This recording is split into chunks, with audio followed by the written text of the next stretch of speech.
think that probably they shouldn't want to be. You? I think it sounds better than it is. Okay.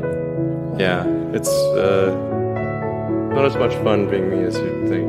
It could be worse for sure.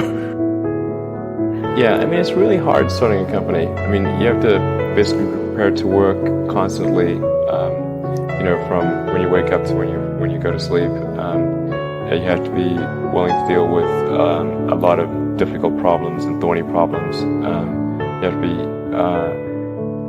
willing to deal with an enormous amount of stress. And you just got to push yourself super, super hard. I wouldn't recommend it for most people. Try to be useful. Do things that are useful to your fellow human beings, to the world. It's very hard to be useful. Very hard. Are you contributing more than you consume? Try to have a positive net contribution to society. I think that's the thing to aim for.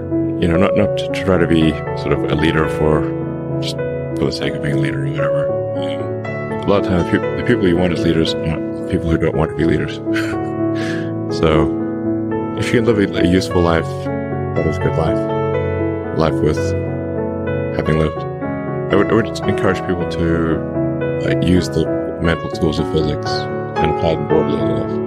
I would encourage people to read a lot of books. Just basically try to ingest as much information as you can, and try to also just develop a good general knowledge. So you at least have like a rough lay of the land of the knowledge landscape. Try to learn a little bit about a lot of things. Because you might not know what you're really interested in. How would you know what you're really interested in if you at least aren't doing a peripheral exploration of broadly of the knowledge landscape? And you talk to people from different walks of life and different industries and professions and skills and occupations. Just try to learn as much as possible. Man's search for meaning.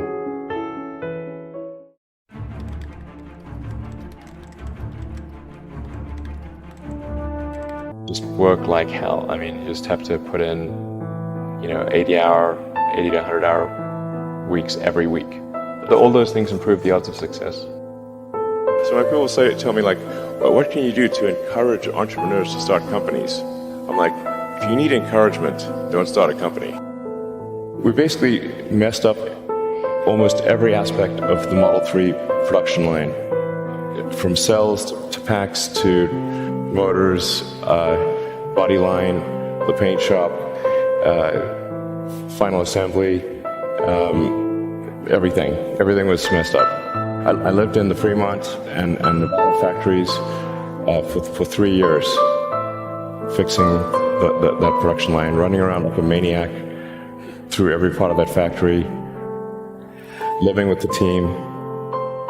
Yeah. I slept on the floor so that the team who was going through a hard time could see me on the floor. That they knew that I was not in some ivory tower. Whatever pain they experienced, I had it more. I mean, there wasn't any other way to make it work. The 3 years of hell, 2017, 18, and 19, were 3 years, the longest period of excruciating pain in my life. There wasn't any other way. And we barely made it. We were on the ragged edge of bankruptcy the entire time. I was living in the factory in Fremont and the one in Nevada for 3 years straight. That was my primary residence. I'm not kidding, literally. Did you keep the couch? I actually slept in a couch at one point in a tent on the roof.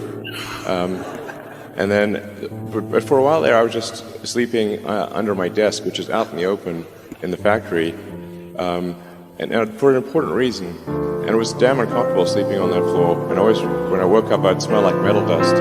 Yeah, but actually, I stopped using the couch because there's a little conference room and a couch there. I stopped using the couch. And I just slept on the floor under my desk, so during shift change, the entire team could see me.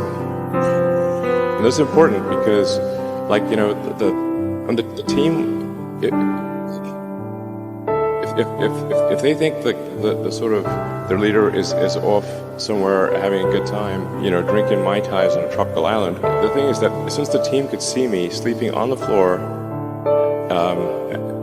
during shift change with nothing, they knew I was there, and that made a huge difference. And then they gave it their all.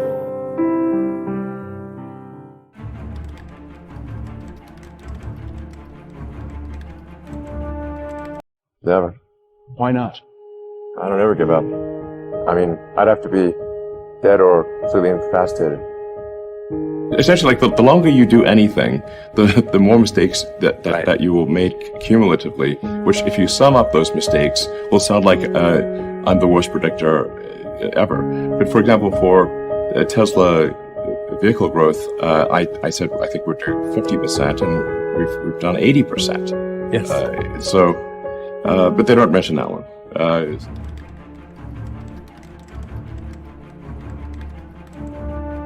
Mistakes people generally make, and I'm guilty of it too, is wishful thinking.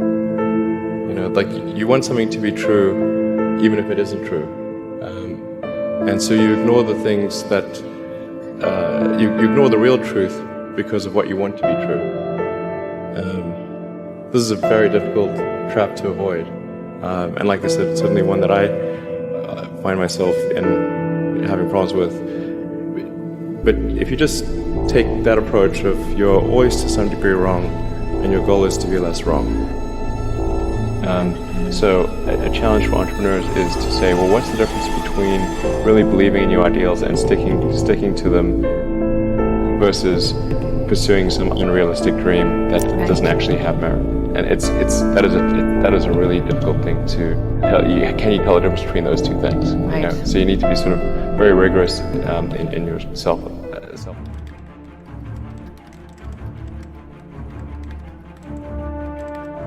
If you're trying to do something new, it's the best way to think.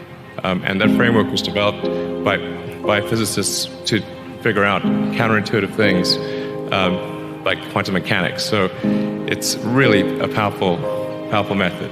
We need to push for radical breakthroughs. And if you don't push for radical breakthroughs, you're not going to get radical outcomes. And that does mean taking risks. Common sense that if you take a big risk, in order to have a big reward, there must be a big risk. Most of the time, you cannot find big reward for small risk. Those are rare. So you're going to have some proportionality with the risk and reward.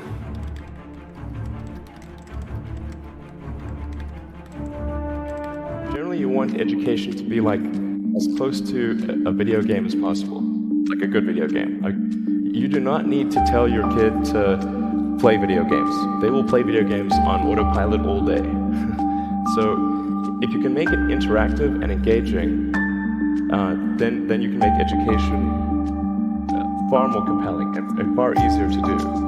So you really want to disconnect the whole grade level thing from the subjects. Allow people to progress at the fastest pace that they can or are interested in each subject.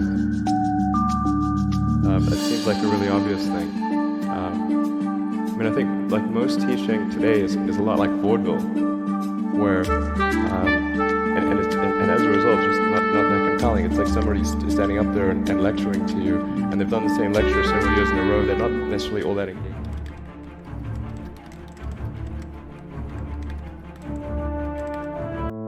There's been many times where I expected to lose everything.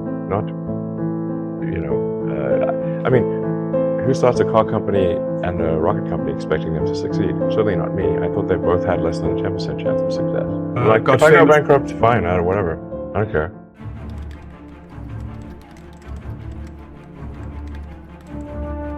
I'm not afraid of dying. I think it will come as a relief. Although you may not be able to see the vision of SpaceX come true in your life. Well, I'd like to live long enough to see that.